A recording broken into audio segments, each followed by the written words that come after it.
ഞാൻ സുബീഷാണ്. റുപ്പിമംഗ് എന്ന് പറഞ്ഞ യൂട്യൂബ് ചാനലിലൂടെയും ആസ്ക് റുപ്പിമംഗ് എന്ന് പറഞ്ഞ വാട്സ്ആപ്പ് സർവീസിലൂടെയും പേഴ്സണൽ ഫിനാൻസുമായി ബന്ധപ്പെട്ട കാര്യങ്ങൾ പറഞ്ഞു തരുന്നത് ഞാനാണ്.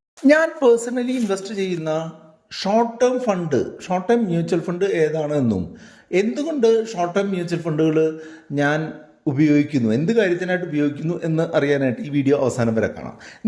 നിങ്ങൾക്ക് നിങ്ങളുടെ ആവശ്യത്തിനായിട്ട് ഷോർട്ട് ടൈം ഡെറ്റ് ഫണ്ടുകളോ ഉപയോഗിക്കുന്നുണ്ടെന്നുണ്ടെങ്കിൽ അത് ഏത് ഫണ്ടാണ്, അത് എന്തിനാണ് എന്നുള്ളതൊന്ന് കമൻറ്റ് ചെയ്താൽ ബാക്കിയുള്ള ആളുകൾക്കും കൂടെ ഉപകാരമായിരിക്കും.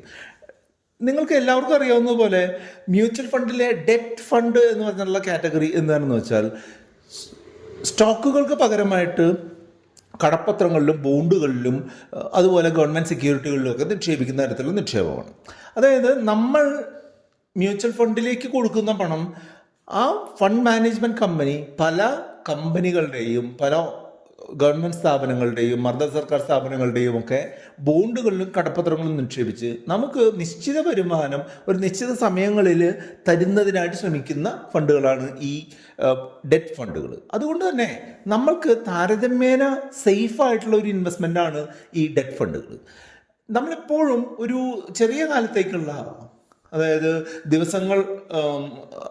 ദിവസങ്ങൾക്കുള്ളിൽ ആവശ്യം വരുന്ന, അല്ലെങ്കിൽ ആഴ്ചകൾക്കുള്ളിൽ, അല്ലെങ്കിൽ മാസങ്ങൾക്കുള്ളിൽ, അല്ലെങ്കിൽ 1-2 വർഷത്തിനൊക്കെ ഉള്ളിൽ ആവശ്യം വരുന്ന പണം നമ്മൾ സൂക്ഷിക്കാൻ ഉപയോഗിക്കുന്ന ഒരു മെത്തേഡാണ് ഡെറ്റ് മ്യൂച്വൽ ഫണ്ടുകൾ. മുൻകാലങ്ങളിൽ നമ്മൾ സേവിങ്സ് അക്കൗണ്ടുകളെയും ഫിക്സഡ് ഡെപ്പോസിറ്റുകളെയും മറ്റുള്ള ബോണ്ടുകളെയും കടപ്പത്രങ്ങളെയും ഒക്കെ ആശ്രയിച്ചിരുന്ന സമയത്ത് ഇതിനെ കോംപ്ലിമെന്റ് ചെയ്യാൻ പറ്റുന്ന നല്ലൊരു നിക്ഷേപ മാർഗമാണ് ഡെറ്റ് ഫണ്ടുകൾ. ഞാൻ പേഴ്സണലി 1-2 ഡെറ്റ് ഫണ്ടുകളിൽ എൻ്റെ ഈ എമർജൻസി ഫണ്ട് ആവശ്യങ്ങൾക്കായിട്ടുള്ള തുക, അതുപോലെ തന്നെ എൻ്റെ ഷോർട്ട് ടേം ആവശ്യങ്ങൾക്ക് 1-2 വർഷത്തിനൊക്കെ ഉള്ളിൽ ആവശ്യം വരുന്ന ഉറപ്പായിട്ട് നമുക്ക് പണം വേണം എന്ന് കരുതുന്ന ആവശ്യങ്ങൾക്കുള്ള പണം തീർച്ചയായിട്ടും ഈ ഡെറ്റ് ഫണ്ടുകളിൽ സൂക്ഷിക്കാറുള്ളത്. ഞാൻ ഉപയോഗിച്ചുകൊണ്ടിരിക്കുന്ന ഡെറ്റ് ഫണ്ടിൻ്റെ പേര് ICICI Prudential short term debt fund എന്ന് പറഞ്ഞിട്ടുള്ള ഫണ്ടാണ്. അത് അത്യാവശ്യം ക്വാളിറ്റിയുള്ള, എന്നാൽ ഫിക്സഡ് ഡെപ്പോസിറ്റിന് അത്രയൊക്കെ ഒരു റിട്ടേൺ തരുന്ന തരത്തിലുള്ള ഒരു ഫണ്ടാണ്.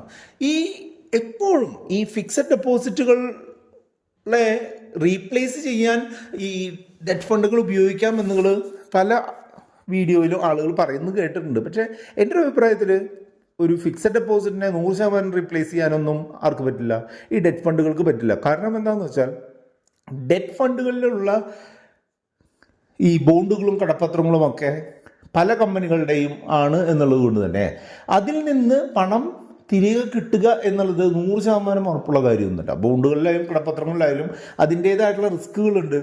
എങ്കിലും താരതമ്യേന സേഫായിട്ടുള്ള കടപ്പത്രങ്ങളും ബോണ്ടുകളും നിക്ഷേപിക്കുന്ന AA സ്റ്റാൻഡേർഡുള്ള അല്ലെങ്കിൽ AAA സ്റ്റാൻഡേർഡുള്ള ബോണ്ടുകളിൽ കൂടുതൽ നിക്ഷേപം നടത്തുന്ന ഫണ്ടുകളിൽ നിക്ഷേപിച്ചു കഴിഞ്ഞാൽ ബാങ്കിൻ്റെ ഏകദേശം അത്ര തന്നെ സെക്യൂരിറ്റി കിട്ടുമെന്നുണ്ടെങ്കിലും ബാങ്കിൻ്റെ ഫിക്സഡ് ഡെപ്പോസിറ്റുകളെ റീപ്ലേസ് ചെയ്യുന്ന ഒരു സംഗതിയായിട്ട് നമുക്ക് ഡെറ്റ് ഫണ്ടിനെ പറയാനായിട്ട് പറ്റില്ല. പക്ഷേ ഏകദേശം അതുപോലെ അതിനേക്കാൾ ഒരു ചെറിയ റിട്ടേൺ കൂടുതലായിട്ട് നമുക്ക് കിട്ടുന്നതിനായിട്ട് ഡെറ്റ് ഫണ്ടുകൾ യൂസ് ചെയ്യാമെന്നുള്ളതാണ് എനിക്ക് മനസ്സിലായിട്ടുള്ളത്.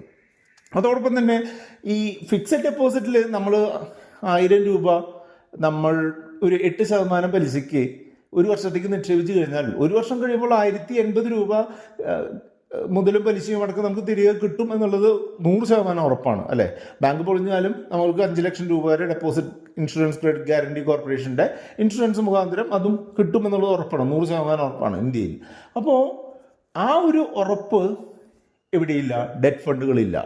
ഡെറ്റ് ഫണ്ടിൽ കഴിഞ്ഞ വർഷം നിങ്ങൾക്ക് ചിലപ്പോൾ 9% ആനുവലൈസ്ഡ് റിട്ടേൺ കിട്ടിയിട്ടുണ്ട് എന്നുള്ളത് അടുത്ത വർഷം 9% കിട്ടുന്നതിന് കാരണമാവും എന്ന് പറയാനായിട്ട് പറ്റില്ല. കാരണം എന്താണെന്ന് വെച്ചാൽ ഇതിനുള്ളിലുള്ള ബോണ്ടുകളും കടപ്പത്രങ്ങളും എങ്ങനെ പെർഫോം ചെയ്യുന്നു എന്നുള്ളതിനനുസരിച്ച് ഇതിൻ്റെ വില കൂടാനോ കുറയാനോ ഉള്ള സാധ്യതയുണ്ട്. ഇതും വർക്ക് ചെയ്യുന്നത് നമ്മളുടെ ഇക്വിറ്റി മ്യൂച്വൽ ഫണ്ടുകളുടെ NAV ബേസ് ചെയ്തിട്ടുള്ള ഇൻവെസ്റ്റ്മെൻറ്റ് രീതി തന്നെ, ഒരു വാല്യൂ കാൽക്കുലേഷൻ രീതി തന്നെയാണ്.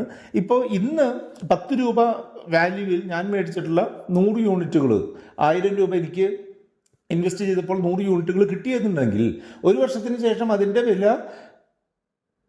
11 രൂപയായാൽ ആണ് എനിക്ക് 1100 രൂപ കിട്ടുക. അതേസമയം തന്നെ 10 രൂപ 90 പൈസ ആയിട്ടുള്ളതെങ്കിൽ 1090 രൂപ മാത്രമേ കിട്ടുള്ളൂ. അപ്പോൾ അത് ആണ് ആ നെറ്റ് അസറ്റ് വാല്യൂ കാൽക്കുലേറ്റ് ചെയ്യുന്നത് ഫണ്ട് നിക്ഷേപിച്ചിട്ടുള്ള ബോണ്ടുകളും കടപ്പത്രങ്ങളും എന്തുമാത്രം വിലയിലുള്ളതാണ് എന്നുള്ളതിനനുസരിച്ചിരിക്കും. അപ്പോൾ ഈ കാര്യങ്ങൾ മനസ്സിലാക്കിക്കൊണ്ട് ഒരു ഷോർട്ട് ടേം ഡെപ്പോസിറ്റ് ആവശ്യങ്ങൾക്കും അല്ലെങ്കിൽ എമർജൻസി ഫണ്ട് ആവശ്യങ്ങൾക്കും തീർച്ചയായിട്ടും കൺസിഡർ ചെയ്യാൻ പറ്റുന്നൊരു മാർഗം തന്നെയാണ് ഡെറ്റ് ഫണ്ടുകൾ. പക്ഷേ ഞാൻ പറയുന്ന 3 കാര്യങ്ങൾ കൂടെ നിങ്ങൾ ശ്രദ്ധിക്കണം. എപ്പോഴും ഞാൻ മുൻപ് പറഞ്ഞതുപോലെ AA, AAA കാറ്റഗറി ബോണ്ടുകളിൽ നിക്ഷേപിക്കുന്ന, അതിൽ കൂടുതൽ നിക്ഷേപിക്കുന്ന ഫണ്ടുകളിൽ വേണം നിക്ഷേപിക്കാൻ. രണ്ടാമത്തേത്, എപ്പോഴും ഒരു ഷോർട്ട് ടേം ഡെറ്റ് ഫണ്ടുകളിലേക്ക് ആയിരിക്കണം നമ്മുടെ കൂടുതൽ കോൺസെൻട്രേഷൻ. ലോങ് ടേം ഡെറ്റ് ഫണ്ടുകൾ പരമാവധി ഒഴിവാക്കുകയായിരിക്കും നല്ലത്. മൂന്നാമത്തേത്, നമ്മൾക്ക് 2 or 3 ഫണ്ടുകളുടെ ഒരു കോമ്പിനേഷൻ ആയിട്ട് നമ്മൾ നിക്ഷേപം നടത്തുന്നതായിരിക്കും നന്നാവും. അപ്പം ഈ ഒരു കാര്യങ്ങൾ മനസ്സിലാക്കിക്കൊണ്ട്, ഇതിനെ ചെറിയതാണ് എന്നുണ്ടെങ്കിലും റിസ്ക് ഉണ്ട് എന്ന് മനസ്സിലാക്കിക്കൊണ്ട് നിങ്ങളുടെ ഷോർട്ട് ടേം ആവശ്യങ്ങൾക്കായിട്ട് നിങ്ങൾക്ക് ഡെറ്റ് ഫണ്ടുകൾ ഉപയോഗിക്കാം. ഇതുമായിട്ട് ബന്ധപ്പെട്ട് 2 വീഡിയോ ആണ് ഇവിടെ കാണുന്നത്. അത് കണ്ടുകൊണ്ട് നിങ്ങൾക്ക് മുന്നോട്ട് പോകാം. ഈ വീഡിയോ ലൈക്ക് ചെയ്യാനും കമൻറ്റ് ചെയ്യാനും കൂട്ടുകാരുമായി ഷെയർ ചെയ്യാനും മറക്കരുത്.